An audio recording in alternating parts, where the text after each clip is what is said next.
Hello everyone, very warm welcome in my channel. Today is a video on depreciation chapter reduction. Depreciation को हम लोग reduction in the value of fixed asset भी कहते हैं, मतलब कि fixed after a certain period of time the value of fixed assets got reduced. इसका कुछ reasons होता है, जैसे कि पहला reasons होता है wear and tear. दूसरा हम लोग बहुत ज़्यादा यूज़ कर लेते हैं तो उससे भी हो सकता है वैल्यू रेड्यूस्ड। और तीसरा टाइम भी मैटर करता है। और चौथा ऑब्सोलेसेंस, मतलब कि कुछ सामान आउटडेट हो गया, जैसे कि टेक्नोलॉजी, जैसे कि पहले छोटा सा मोबाइल चलता था, अब इतना बड़ा मोबाइल चलता है, तो टेक्नोलॉजी आउटडेट हो गया। ठीक है। डेप्रिसिएशन का मतलब होता है reduction in the value of fixed assets. Depreciation, आज हम लोग 3 टॉपिक डिस्कस करेंगे। एक होता है डेप्रिसिएशन, डिप्लेशन एंड एमोर्टाइजेशन। तो डेप्रिसिएशन जो होता है वो टेंजिबल एसेट्स में लगता है, जैसे कि टेंजिबल फिक्स्ड एसेट्स में लगता है, जैसे कि आपका हो गया फर्नीचर, बिल्डिंग, ये सब में डेप्रिसिएशन लगता है। टेंजिबल फिक्स्ड एसेट्स बोलते हैं इसको। और दूसरा डिप्लेशन, जो कि नेचुरल रिसोर्सेज पे लगता है।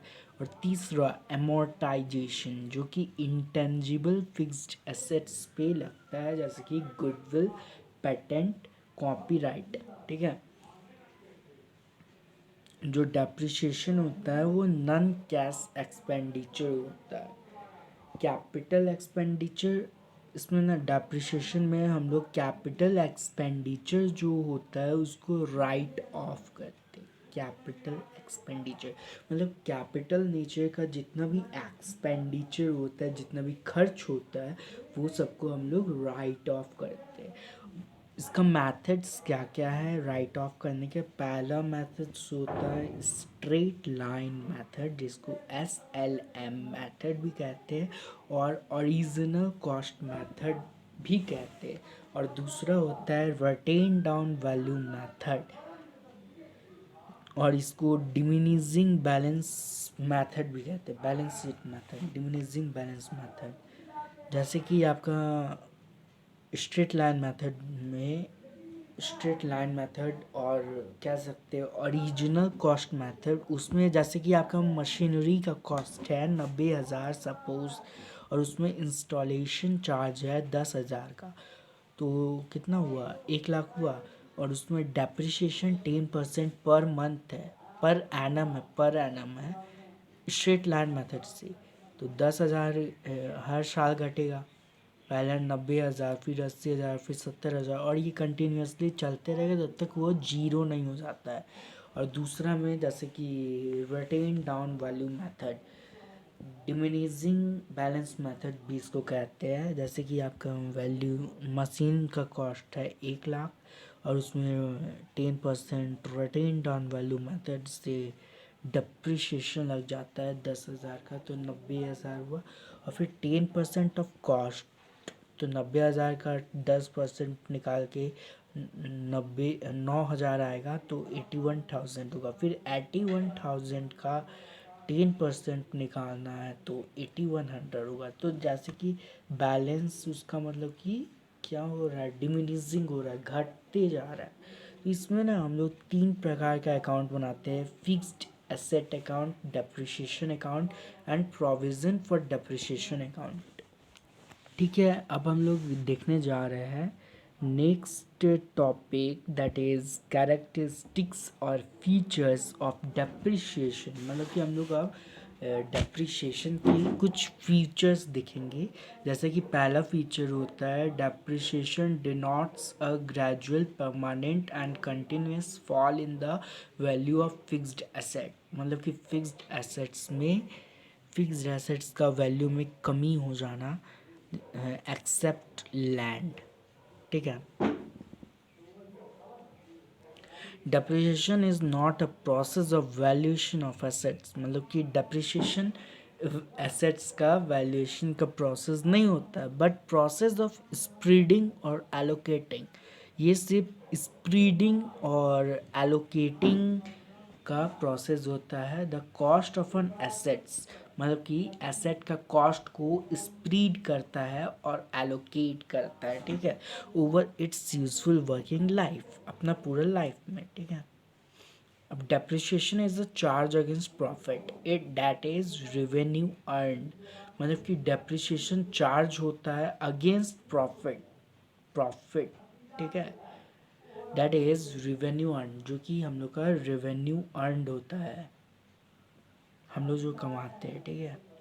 The term depreciation is used only in respect of tangible fixed assets, मतलब ये सिर्फ टेंजिबल फिक्स्ड एसेट्स को ही डिनोट करता है। The term is not used for wasting assets like mines, oils, wells. It is always computed in a systematic and rational manner, और इस ये हमेशा सिस्टमेटिक और रेशनल मैनर में कॉम्प्यूट किया जाता है, ठीक है। Depreciation is a must, it always takes place, depreciation हमेशा मतलब लगना चाहिए और वो बहुत ज़रूरी है। अब हम लोग देख रहे हैं there are several causes of depreciation. The following are the main causes or reasons for charging depreciation. Depreciation charge करने के कुछ reasons क्या क्या है? Wear and tear, passage या affliction of time, obsolescence, fall in value of depletion, accidents, ठीक है, fall in value, depletion अलग है, फॉल इन वैल्यू अलग है, और फिर एक्सीडेंट्स, ठीक है। नेक्स्ट वीडियो में मिलते हैं, नेक्स्ट वीडियो में हम लोग कंटिन्यू करेंगे, ठीक है। Hello everyone, now number 1, wear and tier.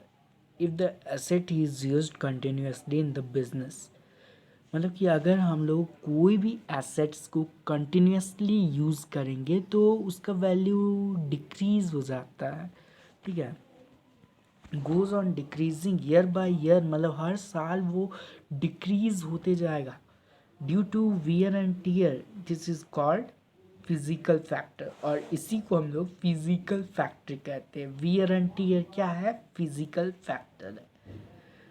Number 2, passage और एफ्लक्शन ऑफ टाइम, ये कहता है the value of some of the assets decreases due to passage effluxion of time, मतलब इसके हिसाब से एसेट का वैल्यू डिक्रीज हो सकता है by the passage of time whether they are actually used और नॉट, मतलब वो यूज़ किया गया हो या नहीं हो, तब भी वो उसका वैल्यू डिक्रीज हो जाएगा।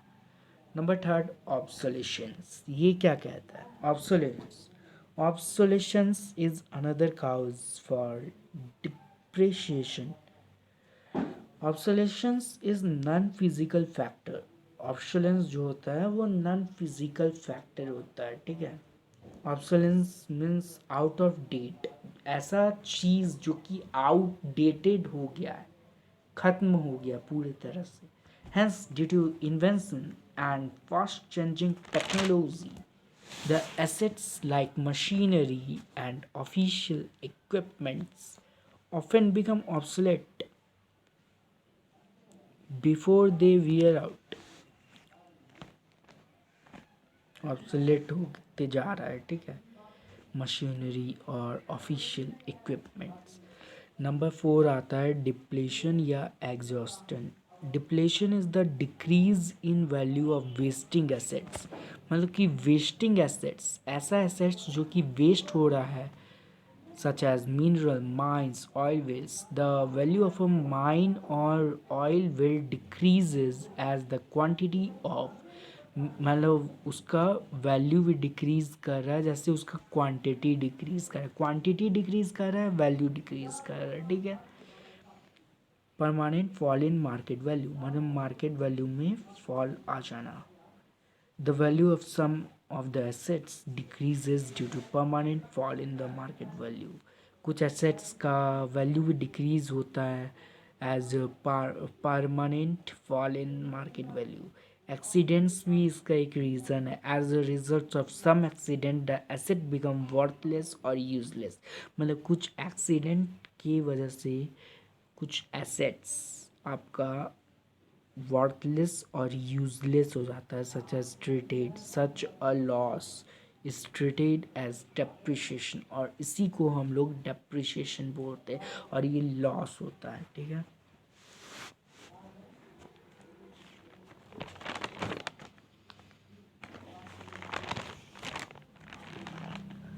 अब नेक्स्ट टॉपिक है need for charging depreciation. Depreciation charge करने का जरूरत क्या है? तो to find out the correct cost of production, मतलब इससे हम लोग को पता चलता है कि करेक्ट कॉस्ट कितना है प्रोडक्शन का, गुड्स का मतलब करेक्ट कॉस्ट कितना है। The primary object of providing depreciation is to find out the correct cost of production. Depreciation on plant and machinery, factory, building, and other fixed assets used in the production of goods is an item of cost of production. To ascertain the correct profit and loss, हम लोग depreciation का use करते हैं correct profit and loss को भी जानने के लिए। कभी कभी डेप्रिसिएशन इज ऑन एक्सपेंस, मतलब डेप्रिसिएशन एक खर्च है, एक्सपेंस है। ठीक है, it should be debited to profit and loss account, और उसको डेबिट करना होगा हम लोग को प्रॉफिट एंड लॉस अकाउंट में। If it is not provided the trading results और revalued by trading and profit and loss account will be misleading. Hence, true profit of a concern can be ascertained only after charging depreciation to comply with statutory requirement number 5 है। The Companies Act requires that companies must provide for depreciation before they distribute profits as dividend. Now we are on the points to remember, जो कि हम लोग को मतलब ऐसा important points जो कि हम लोग को याद रखना जरूरी है। Number 1, under this method assets will appears in the balance sheet. Assets will always appears in the balance sheet, मतलब कि एसेट हमेशा बैलेंस शीट में अपीयर होगा at original cost price. Original cost जो लग रहा है उसी पे, दैट इज़ हिस्टोरिकल प्राइस, जिसको हम लोग हिस्टोरिकल जो कि पहले से है, and not at reduced value. मतलब कि एसेट्स बैलेंस शीट में हम लोग original price means historical cost को ही रिकॉर्ड करेंगे जो पहले से चलते आ रहा है, न कि reduced value. The amount in the asset account changes only when a purchase or sale of the asset takes place. मतलब कि अमाउंट तभी चेंज होगा एसेट अकाउंट में जब आपका परचेज होगा और सेल होगा ऑफ द एसेट। ठीक है, जब एसेट्स का सेल होगा या परचेज होगा तभी अमाउंट चेंज होगा।